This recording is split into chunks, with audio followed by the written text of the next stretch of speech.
Hello everybody, कैसे हैं आप सब। जैसे कि आप देख पा रहे हैं, आज हमारा इतिहास का फर्स्ट सेशन है जिसमें हम 6 क्लास की इतिहास का पहला अध्याय पढ़ेंगे। क्या, कब, कहाँ और कैसे। इसमें आप एक लड़की को देख पा रहे हैं, रशीदा नाम है इनका। रशीदा बेटी अखबार पढ़ रही थी। अचानक उसकी निगाह एक सुर्खी पर पड़ी। 100 साल पहले। और वह सोचने लगी कि यह कोई कैसे जान सकता है कि इतने वर्षों पहले क्या हुआ था। इसके बाद आप देख सकते हैं कैसे पता लगाए। यह जानने के लिए कि कल क्या हुआ था, तुम रेडियो सुन सकते हो, टेलीविज़न देख सकते हो या फिर अखबार पढ़ सकते हो। लेकिन साथ ही यह जानने के लिए पिछले साल क्या हुआ था, तुम किसी ऐसे व्यक्ति से बात कर सकते हो जिसे उस समय की स्मृति हो।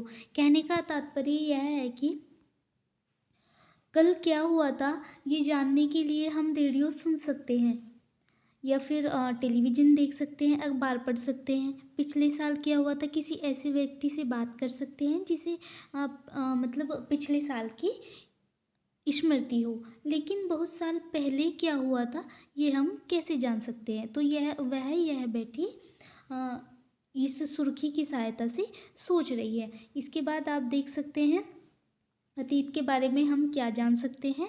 अतीत के बारे में बहुत कुछ जाना जा सकता है, जैसे लोग क्या खाते थे, कैसे कपड़े पहनते थे, किस तरह के घरों में रहते थे।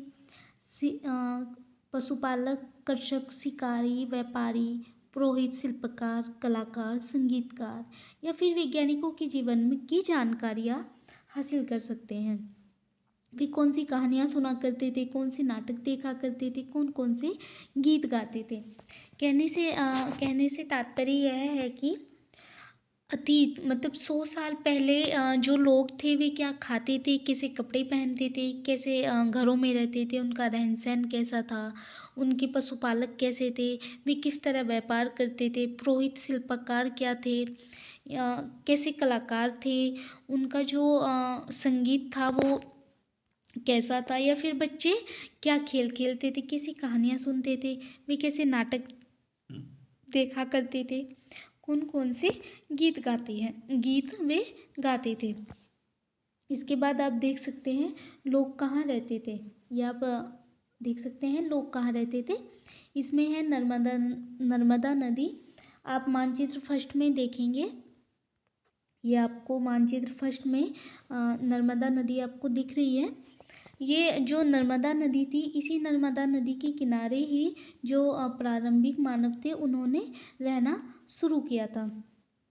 कई लाख वर्ष पहले से लोग इस नदी के तट पर रह रहे हैं। यहाँ रहने वाले आरंभिक लोगों में से कुछ कुशल संग्राहक थे जो आसपास के जंगलों का विशाल संपदा से परिचित थे। अपने भोजन के लिए वे जड़ों, फलों और जंगलों के अन्य उत्पादों का संग्रह किया करते थे। वे जानवरों के आखेट शिकार भी करते थे।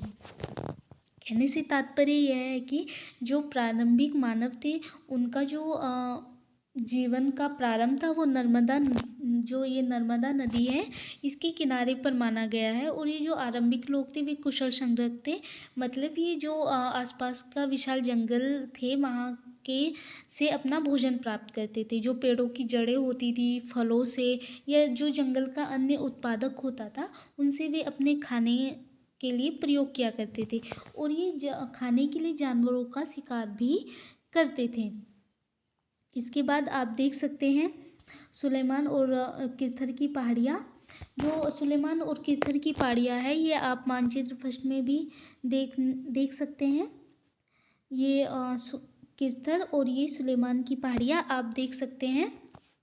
ये जो किरथर और सुलेमान की पहाड़ियाँ थी, इसी क्षेत्र में लगभग 8000 वर्ष पूर्व स्त्री पुरुषों ने सबसे पहले गेहूँ तथा जौ जैसी फसलों को उपजाना आरंभ किया था। उन्होंने भेड़, बकरी और गाय, बैल जैसे पशुओं को पालतू बनाना भी शुरू किया। मतलब जो ये सुलेमान और किरथर की पहाड़ियाँ थी, लगभग 8000 वर्ष पूर्व ही यहीं से हमें गेहूँ और जौ जैसी फसलों का जो उगाने का आरंभ हुआ था यहीं से हमें मिलता है। इसके बाद इन लोगों ने भेड़, बकरी और गाय, बैल जैसे पशुओं को पालतू बनाना शुरू कर दिया था। इसके बाद आप देख सकते हैं उत्तर पूर्व में गारो, भारत में विंध्य की पहाड़ियाँ। ये आप मानचित्र में भी आप देख सकते हो। ये गारो की पहाड़ियाँ आपको दिख रही है। ये आपको विंध्य की पहाड़ियाँ मानचित्र फर्स्ट में आप देख पा रहे हैं। ये जो विंध्य और भारत में विंध्य की पहाड़ियाँ थी और गारो गारो की जो पहाड़ियाँ थी, इन्हीं के किनारे सबसे पहले कृषि का विकास कृषि का विकास माना गया है। और जो हमें चावल के जो सबसे पहले उगाने के साक्ष्य मिले हैं, वे विंध्य के उत्तर से हमें मिले हैं। इसके बाद आप देख सकते हैं सिंधु तथा इसकी सहायक नदियाँ। ये आप मानचित्र फर्स्ट में भी आप देख रहे हैं। ये जो सिंधु है, सिंधु की ये जो सहायक नदियाँ है, झेलम, चेनाब, रावी, व्यास, सतलुज, ये सब सिंधु की सहायक नदियाँ हैं। जो सिंधु नदी थी, लगभग 4700 वर्ष पूर्व इन्हीं नदियों के किनारे कुछ आरंभिक नगर फले फूले। गंगा व इसकी सहायक नदियों के किनारे तथा समुद्र तटवर्ती इलाकों में नगरों का विकास लगभग 2500 वर्ष पूर्व हुआ था। जो ये सिंधु नदी थी, इसी के किनारे ही 4700 वर्ष पूर्व कुछ आरंभिक नगर का विकास हुआ, जैसे कि सिंधु सभ्यता का विकास इसी सिंधु नदी के किनारे माना जाता है। इसके बाद जो गंगा व इसकी सहायक नदियाँ थी, जो गंगा की सहायक नदियाँ थी, 2500 वर्ष पूर्व इस नदी के किनारे भी अनेक जो नगर थे, उनका विकास माना जाता है। इसके बाद आप देख सकते हैं गंगा तथा इसकी सहायक नदी सोन। ये आप मानचित्र फर्स्ट में भी आप देख सकते हैं सोन नदी। ये आपको मानचित्र में दिख रही है सोन नदी। ये गंगा की सहायक नदी है। सहायक नदी से तात्पर्य है जो बड़ी नदी होती है उनसे मिलने वाली छोटी छोटी नदियाँ। गंगा के दक्षिण में इन नदियों के आसपास का क्षेत्र प्राचीन काल में मगध के नाम से जाना जाता है, जो बहुत ही शक्तिशाली था और एक विशाल राज्य था।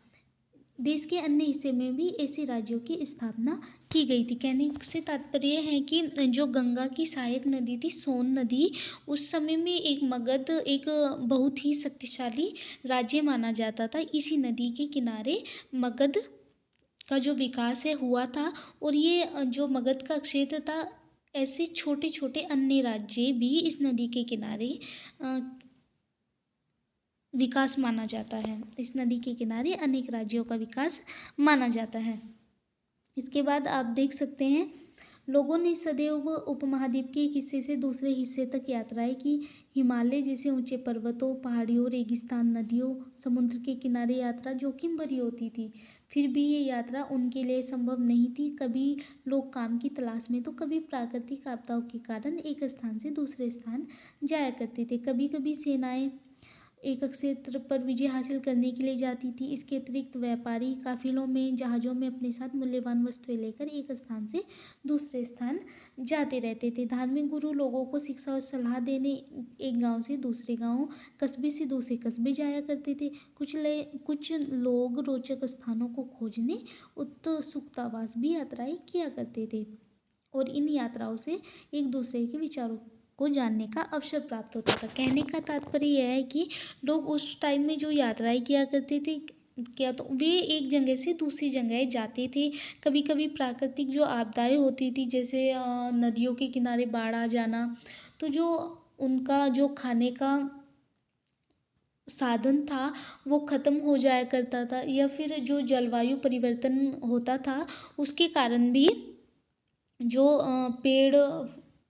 पेड़ों से वे फल प्राप्त करते थे, वो फल भी जलवायु परिवर्तन के कारण वहाँ से ख़त्म हो जाया करते थे। इससे वे एक जगह से दूसरी जगह यात्राएं किया करते थे। इसके बाद जो सेनाएं थी, वे एक क्षेत्र से दूसरे क्षेत्र जाया करती थी अनेक राज्यों पर अपनी विशाल मतलब अपने क्षेत्र दूसरे उनके क्षेत्र को जीतने के लिए।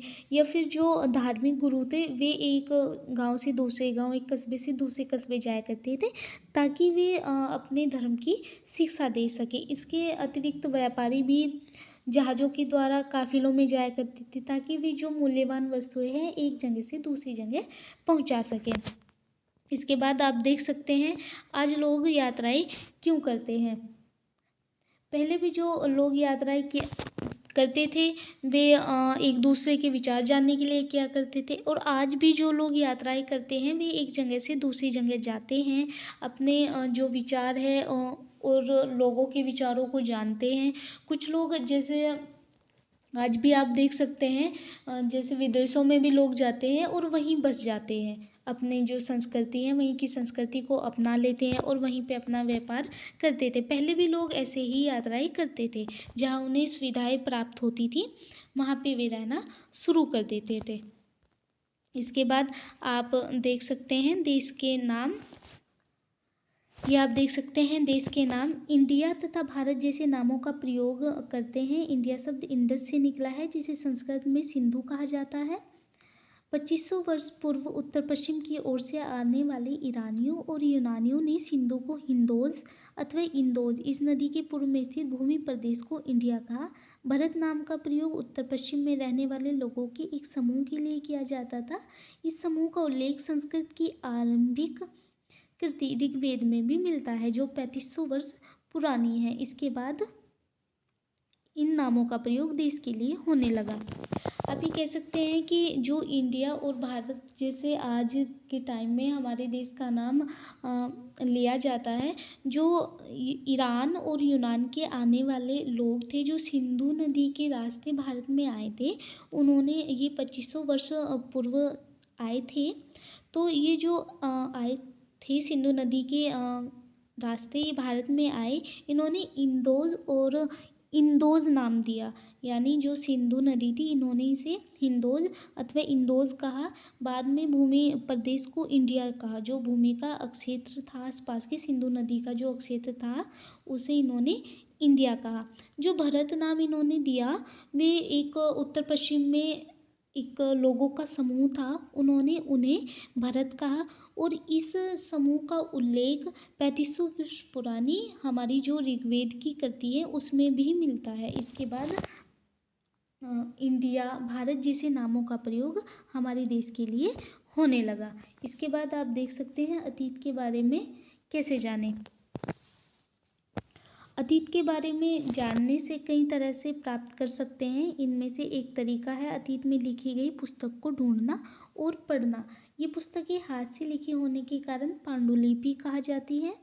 अंग्रेजी में पांडुलिपि के लिए प्रयुक्त होने वाला मैन्यूस्क्रिप्ट शब्द लैटिन शब्द मेनू, जिसका अर्थ है हाथ से, यानी हाथ से लिखना। इसके ये लिपियाँ ताड़पत्रों अथवा हिमालय क्षेत्र में उगने वाले भुर्ज नामक पेड़ की छाल से विशेष तरीके से तैयार भोजपत्र पर लिखी मिलती है। ये आप नीचे देख भी पा रहे हैं, ये एक पांडुलिपि है जिसका प्रयोग पुराने समय में कुछ लिखने के लिए किया जाता था। जैसे कि उस समय में कुछ धार्मिक पुस्तकें लिखना, धार्मिक अपने विचार लिखना, वे इन पांडुलिपियों पर लिखी जाती थी। इनमें से ये जो पांडुलिपि थी ये एक भुर्ज नामक पेड़ था जो हिमालय में होता था, उसकी छाल से ये पांडुलिपि तैयार, मतलब ये भोजपत्र तैयार किया जाता था, जिस पे फिर बाद में लिखा जाता था और इसे ही पांडुलिपि कहा गया। इसके बाद आप देख पा रहे हैं ताड़पत्रों से बनी पांडुलिपि है। यह पांडुलिपि लगभग 1000 वर्ष पहले लिखी गई थी। किताब बनाने के लिए ताड़ के पत्तों को काटकर उनके अलग अलग हिस्सों को एक साथ बांध दिया जाता था। भुर्ज पेड़ की छाल से बनी ऐसी ही एक पांडुलिपि तुम यहाँ देख सकते हो। ये पांडुलिपि है, इसमें एक छेद भी आपको दिख रहा है जिसे कहीं भी टांगा जा सकता था। ये ताड़पत्र से, जैसे कि हमने अभी पढ़ा कि हिमालय में एक पेड़ होता था भुर्ज, उसकी पेड़ की छाल से ये बनाई जाती थी और फिर इस पे लिखी जाती थी। ये जो पांडुलिपि कही गई है ये एक मैन्यूस्क्रिप्ट शब्द है, लैटिन भाषा का है ये मेनू, जिसे हिंदी में हम मेनू कहते हैं, और ये इसका मतलब होता है हाथ से लिखना। इसके बाद आप देख सकते हैं ये जो इतने वर्षों से में कई पांडुलिपियों को कीड़ों ने खा लिया तथा कुछ नष्ट कर दी गई, फिर भी ऐसी कई पांडुलिपियाँ आज भी उपलब्ध है। प्राय ये पांडुलिपियाँ मंदिरों और विहारों में प्राप्त होती हैं। इन पुस्तकों में धार्मिक मान्यताओं व व्यवहारों, राजाओं की जीवन, औषधियाँ तथा विज्ञान आदि सभी प्रकार के विषयों की चर्चा मिलती है। इनके अतिरिक्त हमारे यहाँ महाकाव्य, कविताएं तथा नाटक भी हैं। इनमें से कई संस्कृत में लिखे हुए मिलते हैं, जबकि अन्य प्राकृत और तमिल में है। प्राकृत भाषा का प्रयोग आम लोगों के लिए करते थे। ये जो पांडुलिपियाँ थी, ये मतलब एक पत्ते की होती थी, ये जानते हैं आप। बुर्ज नामक पेड़ की छाल की होती थी, तो ये गल जाया करती थी, जिसकी वजह से इनके जो हमें ज़्यादा साक्ष्य तो नहीं मिले हैं, पर ये कुछ पांडुलिपियाँ हमें आज भी मंदिरों और विहारों से प्राप्त हुई है। इन पांडुलिपियों पर ज़्यादातर राजाओं की जीवन में जो हुआ वो लिखा गया है। उनका मतलब जो मान्यताएं थी वो लिखी गई है। औषधिया विज्ञान के बारे में लिखा गया है। महाकाव्य थी जो उस समय के, वो लिखे गए हैं। कविताएं क्या थी, नाटक थे क्या थे, वो लिखे गए हैं। और ये सब संस्कृत में लिखे हुए हैं।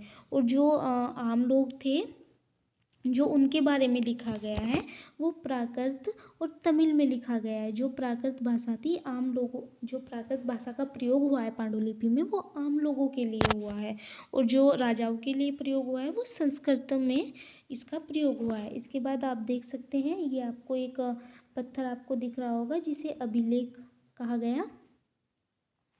अभिलेख से तात्पर्य है, ये एक पत्थर होता था। ऐसे पत्थर अथवा धातु जैसी अपेक्षाकृत कठोर सतहों पर उत्कीर्ण किए गए मिलते हैं। कभी कभी शासक अथवा अन्य लोग अपने आदेशों को इस तरह उत्कीर्ण करवाते थे ताकि लोग उन्हें देख सके, पढ़ सके और उनका पालन कर सके। ये जो आपको पत्थर दिख रहा है, इस पे जो उस समय के शासक थे, वे अपने कुछ मतलब जो कानून थे उनके, वे इस पे उत्कीर्ण करवाते थे ताकि इन्हें लोग आसानी से पढ़ सके। क्योंकि पत्थर पर लिखने वाली कोई भी चीज़ ना तो गलती है और ना ही नष्ट होती है और लंबे समय तक रहती है। जैसे कि आज के समय में भी लगभग 2250 वर्ष पूर्व यह अभिलेख हमें अफ़गानिस्तान के कांधार से प्राप्त हुआ है। जो अशोक नामक एक बहुत ही शक्तिशाली राजा था, जो हमने पीछे भी पढ़ा है, मगध का क्षेत्र, मगध का ही एक शक्तिशाली शासक रहा है अशोक।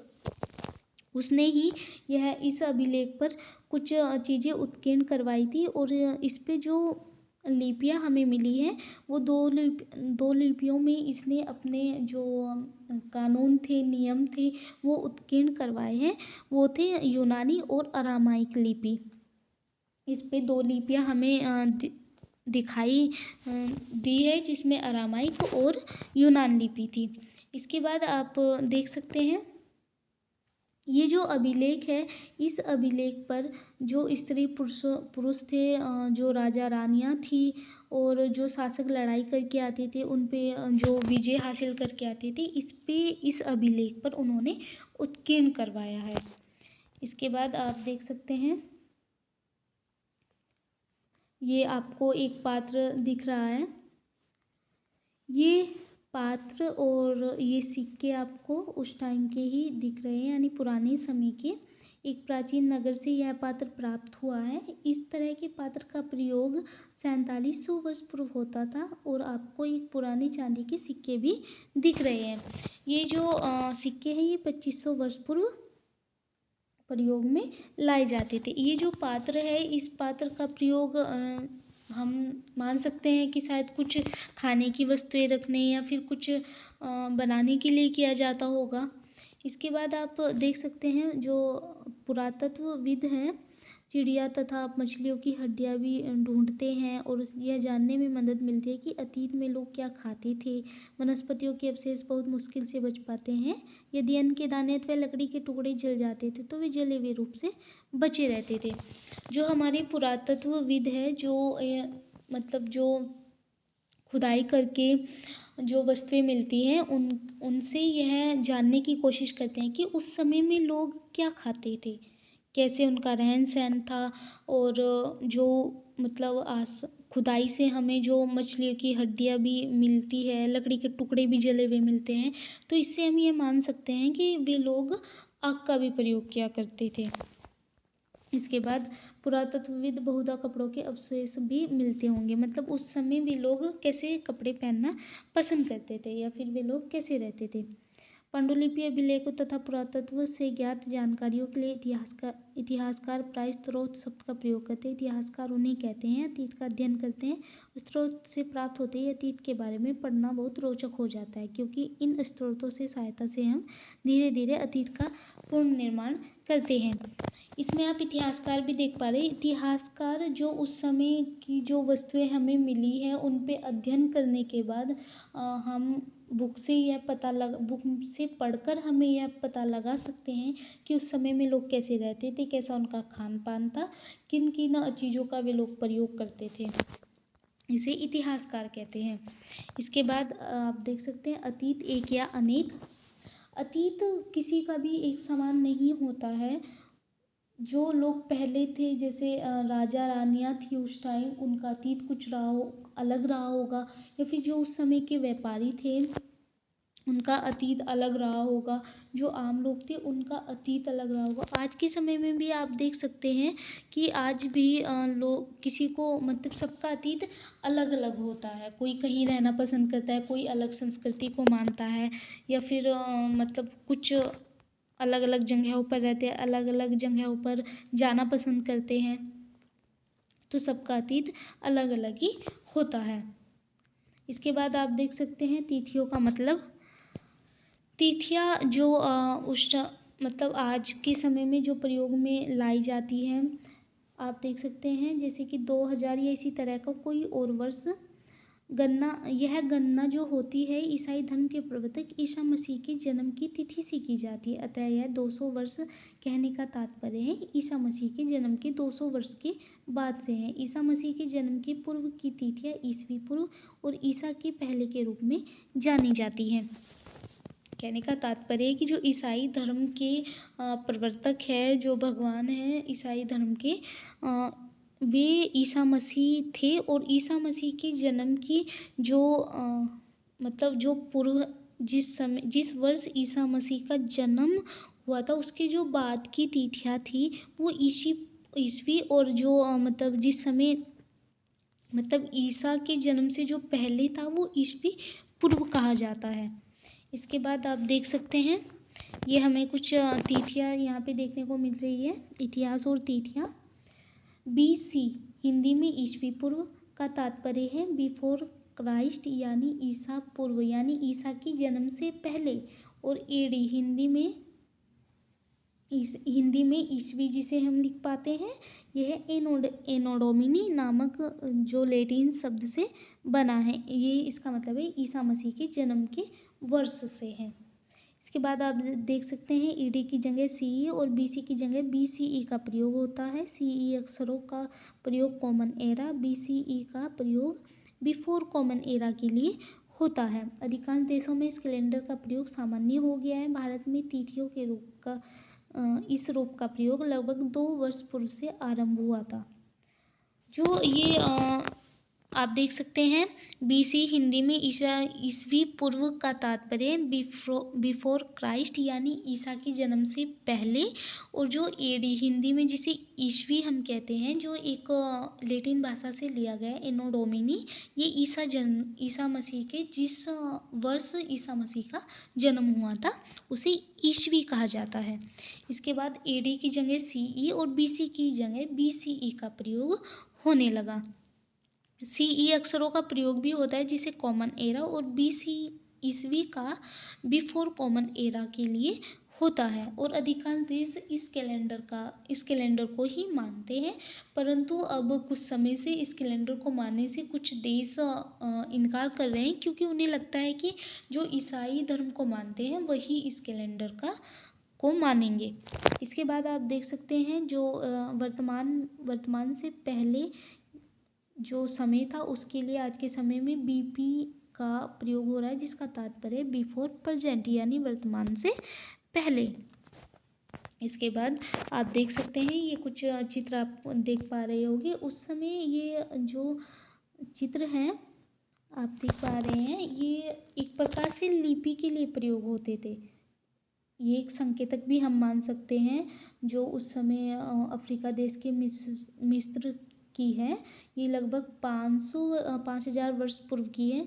जो उस समय जो राजा रानियाँ थी वे इस लिपि का प्रयोग करते थे। ये इन्हें हम एक तरह से संकेत के रूप में भी जान सकते हैं। इसके बाद ये कुछ उपयोगी शब्द हैं जो हमने पीछे पहले भी पढ़े हैं। यात्रा, पांडुलिपि, अभिलेख, पुरातत्व, इतिहासकार, स्रोत, है ना? ये आप पढ़ सकते हैं। यात्राएँ क्या थी? पांडुलिपि जैसे कि बुर्ज नामक पेड़ की एक छाल थी, उस पे जो लिखने वाले लिखते थे हम लोग, वो पांडुलिपि थी। अभिलेख हमने पढ़े हैं, जो पत्थर पे लिखे गए कुछ जो उस समय के शासक थे, उन्होंने जो उत्कीर्ण करवाया अपने नियम कानून, उस पे उत्कीर्ण कराए, उन्हें हम अभिलेख कहते हैं। पुरातत्व जो खुदाई करके हमें वस्तुएं मिलती हैं, उनका अध्ययन करते हैं। इतिहासकार जो इतिहास के बारे में लिखते हैं, जिनसे पढ़कर हम पता लगा सकते हैं कि पिछले इतने सालों में क्या हुआ होगा। और फिर आप देख सकते हैं ये कुछ महत्वपूर्ण तिथियां भी आपको देखने को मिल रही है। ये कुछ महत्वपूर्ण तिथियां: कृषि का आरंभ 8000 वर्ष पूर्व, सिंधु सभ्यता का जो प्रथम नगर था वो 4700 वर्ष पूर्व। सिंधु सभ्यता जो हमने अभी पढ़ी है, सिंधु नदी के किनारे सिंधु सभ्यता का विकास हुआ था। और ये गंगा घाटी के नगर, मगध का बड़ा राज्य, जो हमने गंगा जो नदी थी, गंगा की जो सहायक नदी थी सोन नदी, उसमें ही हमने मगध राज्य का जो मगध राज्य है वो हमने पढ़ा है, जिसका विकास 2500 वर्ष पूर्व हुआ था और वर्तमान लगभग 2000 वर्ष पूर्व माना जाता है। तो आशा है कि आपको ये जो इतिहास 6 क्लास की हिस्ट्री का फर्स्ट सेशन था, ये आपको अच्छा लगा होगा। आगे भी हम ऐसे सेशन लेकर आते रहेंगे आपके लिए। Thank you so much.